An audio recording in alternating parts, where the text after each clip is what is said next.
In the world of celebrity, pretty much everything is fair game. If you choose to work in the spotlight, then you're expected to be thick-skinned enough to deal with any bad-mouthing or privacy invasions that might come your way.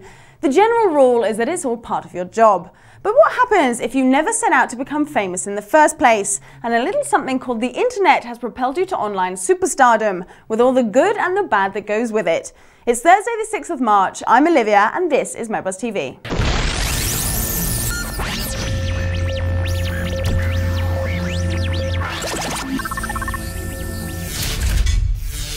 I am, of course, referring to the recent events surrounding Jimmy Wales, the founder of Wikipedia, and his kiss-and-tell breakup with the foxy Rachel Marsden.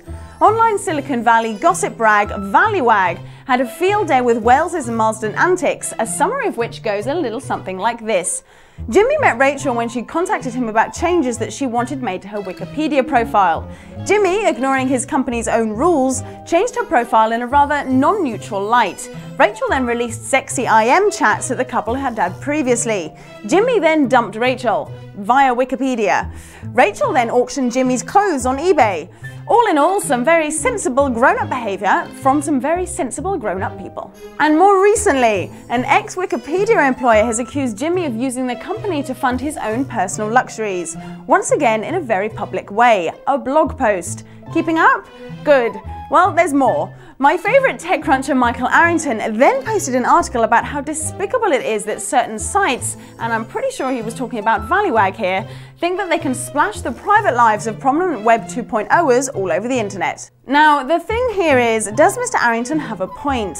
Is he right when he says that the people in Silicon Valley only want to build a great startup, and future fame never crossed their minds? Should we just all leave those poor little rich people alone?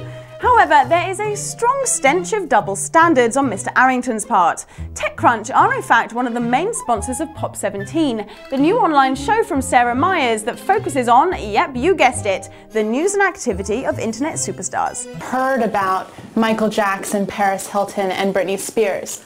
But what about these micro-celebrities of the internet? People will look back on Web 2.0 as the time in which the platforms for the social web were first built. YouTube alone has generated some incredible internet fandom. Even Twitter has its own micro-celebrities. It seems to be that Michael has forgotten that you can't always have your cake and eat it. Speaking of the internet world moving into the celebrity world, eBay are obviously trying to divert the world's attentions away from their recently badly received changes and towards something a little more glitzy. They teamed up with the people behind new chick flick 27 dresses to raise money for a breast cancer charity. 27 designer dresses have been donated by the likes of Paris Hilton, Kylie Minogue and Heidi Klum.